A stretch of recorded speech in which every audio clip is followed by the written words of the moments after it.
কষ্টের পরেই আছে সুখ, কষ্টের পরেই আছে সুখ। আমাদের জীবনের সুখ বেশি, কষ্ট কম।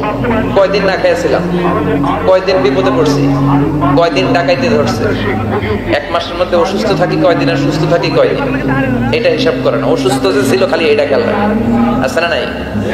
তার মানে ইন্না মাআল উসরি ইউসরা, দুঃখের পরে আছে সুখ, মোটিভেশন, প্রাণটা আবার উদ্বেলিত হয়ে ওঠে। তাই তো আসলে তো দুঃখের পরে সুখ। এজন্য কষ্ট যখন পাবেন, অসুস্থ যখন হবেন, ওইখানেও আনন্দ করবেন, কারণ সামনে আরাম আসতেছে। সুবহানাল্লাহ পড়েন। মুমিনের হারাবার কিছু নাই, দুঃখ পাওয়ার কিছু নাই। মুমিন অসুস্থ হলে অসুস্থতার মাধ্যমে তার রোগের মাধ্যমে তার গুনাহ ছড়ে যায়, সে আল্লাহর কাছে প্রিয় হয়ে ওঠে। তা আমাদেরকে কেউ হারাইতে পারে? কথা বলেন, আমাদের কেউ ভয় দেখাইতে পারে? মোটিভেশনাল সূরা, সূরাতুল ইনশিরাহ আর সূরাতুদ দুহা, এখানে অনেক হিউজ মোটিভেশন আছে। যারা হতাশ, যাদের জীবন ভাল লাগে না, মরে যেতে মনে চায়, হ্যাঁ, বুঝতে চায় না, হতাশ হয়ে যায়, আর বয়স কম তো ইচড়ে পাকা, অল্পতে কাবু হয়ে যায়, এই সূরাগুলো পড়ে না। এখানে আশার বাণী আছে। আজকে আমি জানি কথা শোনাবো আপনাদেরকে, শুরুতে আগে সংক্ষেপে বলে দিই। এই সূরার মূল কথা হচ্ছে, মানে সেন্ট্রাল থিম বা সাবজেক্ট ম্যাটার সূরাতুদ দুহার কেন্দ্রীয় আলোচ্য বিষয় হচ্ছে নিরাশ হবেন না, হতাশ হবেন না, হাল ছাড়বেন না, ভরসা রাখবেন কার উপর? মুমিনরা নিরাশ হয়, হতাশ হয়, হাল ছাড়ে নাকি ভরসা রাখে? কার উপর ভরসা? কার উপর ভরসা থাকবে? একজনের উপর। চিল্লায় বলেন, তিনি কে? Never be sad, never lose hope.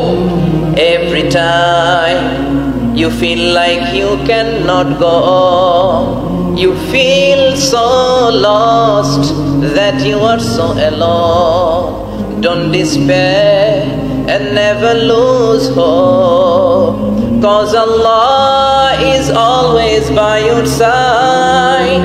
Insha'Allah, Insha'Allah, Insha'Allah, you'll find your way. Insha'Allah, Insha'Allah, Insha'Allah, you'll find your way. Every time you feel like you cannot go on, you feel so lost that you are so alone. Don't despair and never lose hope, 'cause Allah is always by your side. Insha'Allah, Insha'Allah, Insha'Allah, you'll find a way. Insha'Allah, Insha'Allah, Insha'Allah, you'll find a way. ঠিক কি না? কি সুন্দর nasheed. Never lose hope, you will find your way. তুমি তোমার পথ খুঁজে পাবে। আমাদেরকে পথ দেখায় কে? Enthusiastic and energetic হবেন, আপনি এনার্জি ফিরে পাবেন। আলহামদুলিল্লাহ পড়েন। এরপরে বিশ্বনবীর আরো খুশি করার জন্য আল্লাহ বললেন, ওয়ালা সাউফা ইউতিকা রাব্বুকা ফাতারদা। ও নবী, অচিরে এমন এমন জিনিস আমি আপনারে দান করব, এগুলো পেয়ে আপনি খুশি হয়ে যাবে। কে বলে? কারে বলে? শুনতেছেন? বুঝতেছেন? কষ্ট হচ্ছে না তো? ওয়ালা সাউফা ইউতিকা রাব্বুকা ফাতারদা, অচিরেই এমন এমন জিনিস আমি আল্লাহ আপনারে দান করবো। ওরা আপনারে গালি দেয়, ওদের কথা আপনার মন খারাপ, আপনি হতাশ, ভয় পাবেন না নবী, হতাশ হবেন না, নিরাশ হবেন না, আমার উপর ভরসা রাখেন না। এমন এমন জিনিস আমি আপনারে দেব, ফাতারদা, ওগুলো পেয়ে আপনি খুশি হয়ে যাবেন। সুবহানাল্লাহ পড়েন। আল্লাহর কাজই হলো বিশ্বনবীরে খুশি রাখা। Verily I'm gonna give you something that will make you happy. এমন জিনিস আপনারে দেব নবী, আপনি খুশি হয়ে যাবেন। আল্লাহর কাজই হচ্ছে বিশ্বনবীরে খুশি রাখা। যেখানে বিশ্বনবীর মন খারাপ, ওইখানে বিশ্বনবীর আল্লাহ আছে না নাই? বিশ্বনবীর উপাধি দিয়েছেন আল্লাহ হাবিবুল্লাহ, কি দিয়েছে? আর সাইয়েদনা ইব্রাহিমের উপাধি খলিলুল্লাহ। দুইজনই আল্লাহর প্রিয়, দুইজনই উলুল আজমি মিনার রুসুল। কিন্তু খলিল মানেও বন্ধু, হাবিব মানেও বন্ধু। খলিল মানে এমন বন্ধু যেই বন্ধু আল্লাহরে খুশি করার জন্য কাজ করে, আর হাবিব মানে এমন বন্ধু যেই বন্ধুরে খুশি রাখার জন্য আল্লাহ নিজেই কাজ করে। কি শান, কি মান এই নবীর, আর ওই নবীরে গালি দেয়। এগুলো জাহান্নামের নরকীটার পিতৃ পরিচয়হীন জারদ সন্তান। As a father, as a teacher, as a commander, as a lawgiver, as a lawmaker, as a reformer of the society, Muhammad is the Superman of the world. উনি সুপারম্যান, উনি অসাধারণ ব্যক্তিত্ব, আনপ্যারালাল পার্সোনালিটি। ওনার জীবনী নিয়ে পড়া শুরু করলে এটা শেষ হয় না। বিয়ন্ডলেস, বাউন্ডলেস, বটমলেস, এটা তলাবিহীন সাগর। বিশ্বনবীর জীবনী একটা সাগর, কিন্তু সাগরের কি নাই? সুবহানাল্লাহ কইবেন না? যে বিশ্বনবীর খুশি রাখা কার কাজ? যেখানে বিশ্বনবী হতাশ, যেখানে বিশ্বনবীর মন খারাপ, বিশ্বনবীর মন ভালো করে দেয় কে? এজন্য আল্লাহ বলেন ওয়ালা সাউফা ইউতিকা রাব্বুকা, অচিরেই আপনার রব আপনাকে এমন এমন জিনিস দান করবে নবী, এগুলো পেয়ে আপনি খুশি হয়ে যাবেন। কিভাবে নবী খুশি হয়েছে, কিভাবে নবীর আল্লাহ খুশি রাখবে শুনবেন? শুনবেন? দেখেন, খেয়াল করে বুঝতে হবে কিভাবে আল্লাহ তাআলা বিশ্বনবীকে খুশি করেন। দেখেন, বিশ্বনবীর প্রথম কোথায় খুশি করলেন? বিশ্বনবী মক্কার জমিনে দাওয়াতি কাজ যখন শুরু করলেন, তিনি দেখলেন বিশ্বনবী খুব ভালো অ্যানালাইসিস করতে পারতেন। তিনি মক্কার সোসাইটিটাকে, সমাজটাকে বিশ্লেষণ করে অ্যানালাইজ করে উনি দেখলেন যে এই মক্কায় দাওয়াতি কাজের একটা শক্ত অবস্থান নিতে হলে 2 জন লোকের 1 জন আমার চাই। সুবহানাল্লাহ পড়েন। কি বিশ্লেষণ শক্তি, কি চিন্তা শক্তি! উনি খেটে ফেললেন, উনি বুঝে ফেললেন সবাইকে দেখে যে 2 জনের 1 জন আমার সাথে না থাকলে আমার দাওয়াতি কাজ চালানো কষ্ট হয়ে যাবে।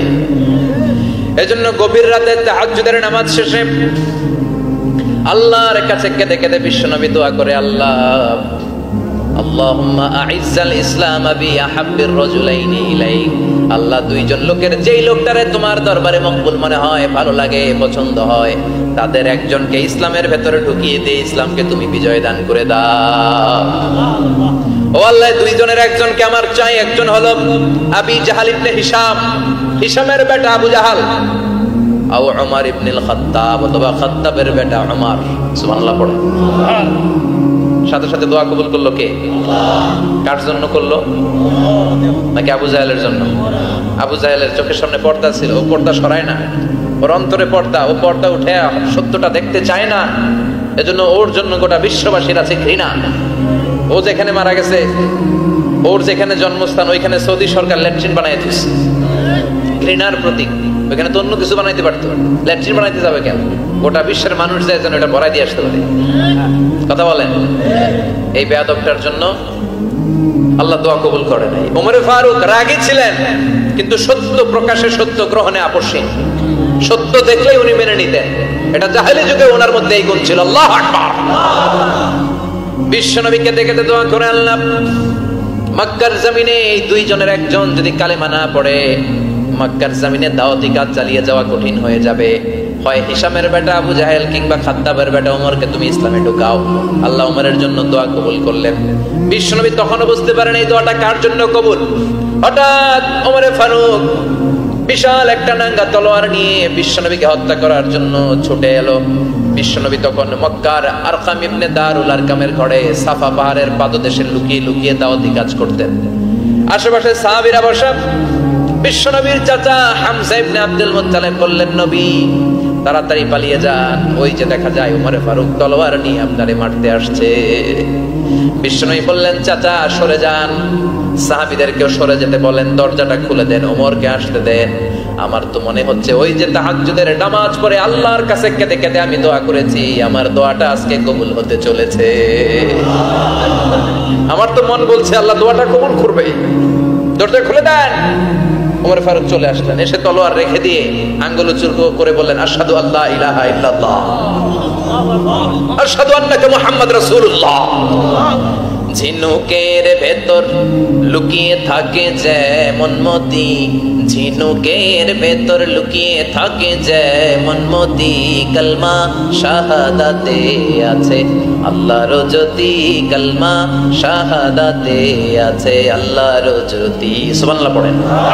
কি আল্লাহর জ্যোতি এসে ওমরে ফারুকের হৃদয়টাকে নুরানি করে দিল।